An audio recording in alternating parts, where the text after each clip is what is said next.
Indian premier লিগের আসন্ন আসরে কলকাতা নাইট রাইডার্সের হয়ে খেলার কথা ছিল মুস্তাফিজুর রহমানের। তবে আসর শুরুর আগেই তাকে স্কোয়াড থেকে বাদ দিতে কলকাতাকে নির্দেশ দেয় বিসিসিআই। বোর্ডের নির্দেশ মেনে নিরাপত্তার শঙ্কার কারণ দেখিয়ে বাংলাদেশি এই পেসারকে বাদ দিয়েছে ফ্র্যাঞ্চাইজিটি। নিরাপত্তার সংখ্যায় মুস্তাফিজকে বাদ দেওয়ার পর নিরাপত্তা সংখ্যায় দেশটি বিশ্বকাপ খেলতে আপত্তি জানায় বিসিবি। এমনকি বাংলাদেশ সরকারের পক্ষ থেকে ক্রিকেটারদের নিরাপত্তা নিয়ে উদ্বেগ জানানো হয় এবং দল না পাঠানোর পরামর্শ দেওয়া হয়। এরপরই নিরাপত্তা নিয়ে উদ্বেগ জানিয়ে আইসিসিকে চিঠি দেয় বিসিবি।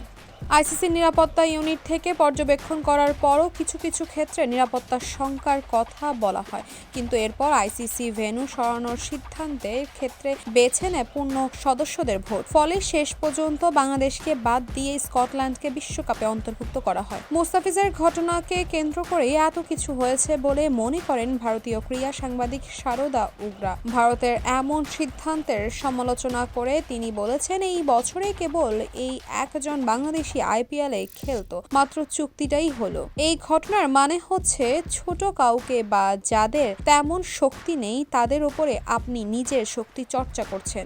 একজন ক্রিকেট সাংবাদিক হিসাবে আমি মনে করি এটা খুব বাজে একটি ভুল ছিল। এটা বিসিসিআই থেকে এসেছে। রাজনৈতিকভাবে ভারত ও বাংলাদেশের সম্পর্ক এতটা ভালো হয়। আসাম, বেঙ্গল এবং বাংলাদেশও নির্বাচন আসছে। বিসিসিআই এমন নির্দেশ না দিলে হয়তো মুস্তাফিজ কেকেআর এর হয়ে আইপিএলে খেলতে পারত। এটা রাজনৈতিক ব্যাপার, ক্রিকেটীয় ব্যাপার নয়, যোগ করেন তিনি।